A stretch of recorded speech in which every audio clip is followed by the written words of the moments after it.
अस्सलामुअलैकुम and welcome back to my channel Irfan Islamic TV. तो प्यारे दोस्तों, हम उम्मीद करते हैं कि आप सब खैरियत से होंगे। हमारी दुआ है कि अल्लाह ताला आप सबको अपने हिफ्ज़ो ईमान में रखे। तो प्यारे दोस्तों, आज हम बात करने जा रहे हैं सीरत-उन-नबी एपिसोड नंबर 14 पर। عنوان है शाम का सफ़र। तो प्यारे दोस्तों, अगर आप हमारा ये चैनल फर्स्ट टाइम देख रहे हैं तो सबसे पहले हमारे चैनल को सब्सक्राइब कर दें, साथ बेल आइकन के बटन को प्रेस कर दें ताकि हर फ्यूचर में नए आने वाली वीडियो का नोटिफिकेशन सबसे पहले पहुंच सके आप तक। जो ही आपने पत्थर पर पाँव मारा, इसके नीचे से साफ और आमादा पानी फूट निकला। इन्होंने ऐसा पानी पहले कभी नहीं पिया था। खूब सैर होकर पिया। फिर इन्होंने पूछा, भतीजे क्या आप सैर हो चुके हो? नबी करीम सल्लल्लाहु अलैहि वसल्लम ने फरमाया, हाँ। आपने इस जगह अपनी एड़ी फिर मारी और वो जगह दोबारा ऐसी ही खुश्क हो गई जैसे पहले थी।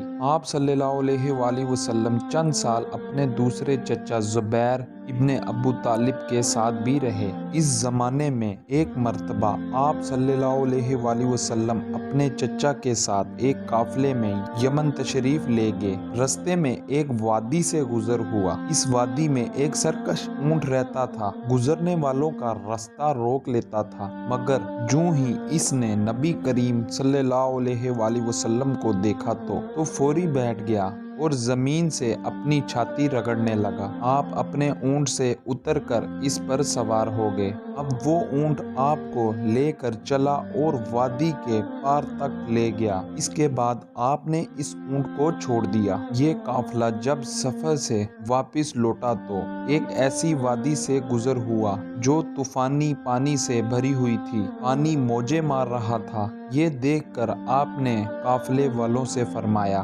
मेरे पीछे पीछे आओ। फिर आप एहतमाम से वादी में दाखिल हुए। बाकी लोग भी आपके पीछे थे। अल्लाह ताला ने अपनी कुदरत से पानी खुश्क कर दिया और आप पूरे काफिले को लिए पार हो गए। काफिला मक्का पहुंचा तो लोगों ने ये हैरतनाक वाकया बयान किया। लोग सुनकर बोल उठे, इस लड़के की तो कुछ शान ही निराली है। इब्ने हशाम लिखते हैं, बनु लहब का एक शख्स बहुत बड़ा क़ियाफ़े शनास था, यानी लोगों की शक्ल और सूरत देखकर इनके हालात और मुस्तकबिल के बारे में अंदाज़ा लगाया करता था। मक्का आता तो लोग अपने बच्चों को इसके पास लाते। वो इन्हें देख देख कर इनके बारे में बताता था। एक बार ये आया तो अब्बू तालिब आपको भी इसके पास ले गए और इस वक्त आप भी नौउमर लड़के थे। क़ियाफ़े शनास ने आपको एक नज़र देखा, फिर दूसरे बच्चों को देखने लगा। फारिग होने के बाद इसने कहा, इस लड़के को मेरे पास लाओ। अबू तालिब ने ये बात महसूस कर ली थी कि क़ियाफ़े शनास ने इसके भतीजे को अजीब नज़र से देखा है, लिहाजा वो आपको लेकर वहाँ से निकल आए थे। जब क़ियाफ़े शनास को मालूम हुआ कि आप वहाँ मौजूद नहीं हैं तो वो चीखने लगा, इस लड़के को मेरे पास ले आओ जिसे मैंने अभी देखा है। अल्लाह की कसम वो बड़ी शान वाला है। अबू तालिब ने निकलते हुए इसके ये अल्फाज सुन लिए थे। अबू तालिब ने तजारत के गर्ज से शाम जाने का इरादा किया। नबी करीम सल्लल्लाहु अलैहि वसल्लम ने भी साथ जाने का शौक जाहिर फरमाया। बाज़ रवायात में आया है कि आपने जाने के लिए ख़ास तौर पर फरमाइश की। अबू तालिब ने आपका शौक देखकर कहा, अल्लाह की कसम मैं इसे साथ ज़रूर ले जाऊंगा। ना ये कभी मुझसे जुदा हो सकता है, ना मैं इसे कभी अपने से जुदा कर सकता हूँ। एक रवायत में यूं आया है,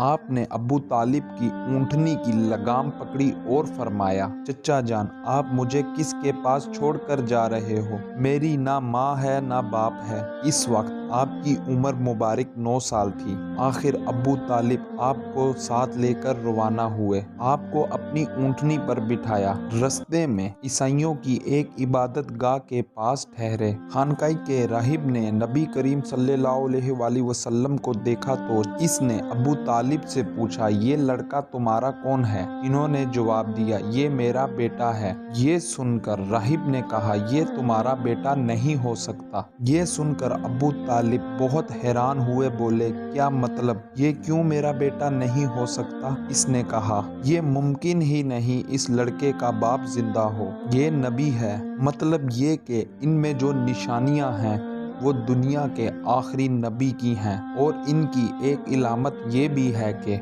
وہ یتیم ہوں گے۔ ان کے باپ کا انتقال اس زمانے میں ہو جائے گا کہ جب وہ بھی پیدا ہونے والے ہوں گے۔ اس لڑکے میں آنے والے نبی کی تمام علامات موجود ہیں۔ ان کی ایک نشانی یہ بھی ہے کہ بچپن میں ان کی والدہ کا انتقال ہو جائے گا۔ اب ابو طالب نے اس راہب سے پوچھا، نبی کیا ہوتا ہے؟ راہب نے کہا، نبی وہ ہوتا ہے جس کے پاس آسمان سے خبریں آتی ہیں اور پھر وہ زمین والوں کو ان کی اطلاع دیتا ہے۔ تم یہودیوں سے اس لڑکے کی حفاظت کرنا۔ اس کے بعد ابو طالب وہاں سے آگے روانہ ہوئے۔ رستے میں ایک اور راہب کے پاس ٹھہرے۔ اس کی نظر بھی نبی کریم صلی اللہ علیہ وآلہ وسلم پڑی تو یہ پوچھا، یہ لڑکا تمہارا کیا لگتا ہے؟ ابو طالب نے اس سے بھی یہی کہا، یہ میرا بیٹا ہے۔ راہب نے سن کر بولا، یہ تمہارا بیٹا نہیں ہو سکتا، اس کا باپ زندہ ہو ہی نہیں سکتا۔ ابو طالب نے پوچھا، وہ کیوں؟ راہب نے جواب میں کہا، اس لیے کہ اس کا چہرہ نبی کا چہرہ ہے، اس کی آنکھیں ایک نبی کی آنکھیں ہیں، یعنی اس نبی جیسا جو آخری امت کے لیے بھیجا جانے والا ہے۔ اس کی علامات پرانی آسمانی کتابوں میں موجود ہے۔ اس کے بعد یہ قافلہ روانہ ہو کر بزری پہنچا۔ یہاں بہرائی نام کا ایک راہب اپنی خانقاہ میں رہتا تھا۔ اس کا اصلی نام جرجیس تھا، بہرائی اس کا لقب تھا۔ وہ بہت زبردست عالم تھا۔ حضرت عیسیٰ علیہ السلام کے زمانے سے اس خانقاہ کے راہب نسل در نسل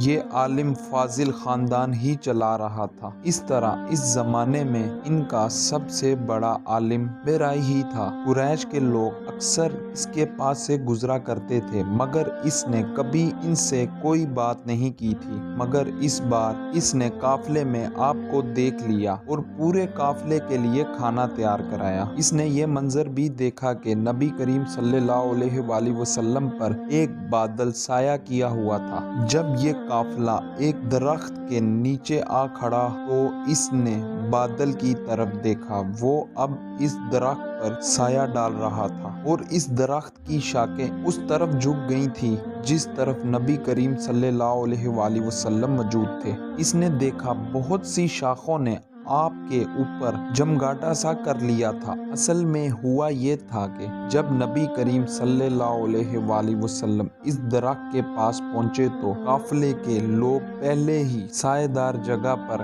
قبضہ کر چکے تھے۔ اب آپ کے لیے کوئی سایہ دار جگہ نہیں بچی تھی۔ چنانچہ جب آپ دھوپ میں بیٹھے تو شاخوں نے اپنا رخ تبدیل کر لیا اور آپ کے اوپر جمع ہو گئیں۔ اس طرح آپ مکمل طور پر سائے میں ہو گئے۔ اس نے یہ منظر صاف دیکھا تھا، پیغام بھجوایا، اے قریشیوں، میں نے آپ لوگوں کے لیے کھانا تیار کروایا ہے۔ میری خواہش ہے کہ آپ تمام لوگ کھانا کھانے آئیں، یعنی بچے، بوڑھے اور غلام سب آئیں۔ اس کا یہ پیغام سن کر قافلے میں سے ایک نے کہا، آج تو آپ نیا کام کر رہے ہو، ہم تو اکثر اس رستے سے گزرتے ہیں، آپ نے کبھی دعوت کا انتظام نہیں کیا، پھر آج کیا بات ہے؟ اس نے انہیں صرف اتنا جواب دیا، بس آپ لوگ مہمان ہیں اور مہمان کا احترام کرنا بہت اچھی بات ہے۔ اس طرح تمام لوگ اس کے پاس پہنچ گئے، لیکن اللہ کے رسول صلی اللہ علیہ وآلہ وسلم ان کے ساتھ نہیں تھے، انہیں پڑاؤ میں ہی چھوڑ دیا گیا تھا۔ تو پیارے دوستو، اسی کے ساتھ اس ویڈیو کو یہیں پہ ختم کرتے ہیں۔ اگر آپ کو ہماری یہ ویڈیو پسند آئی ہے تو زیادہ سے زیادہ شیئر کریں، لائک کریں، کمنٹ میں اپنی رائے لازمی بتائیں۔ نئی ویڈیو کے ساتھ ملیں گے، تب تک کے لیے اللہ حافظ۔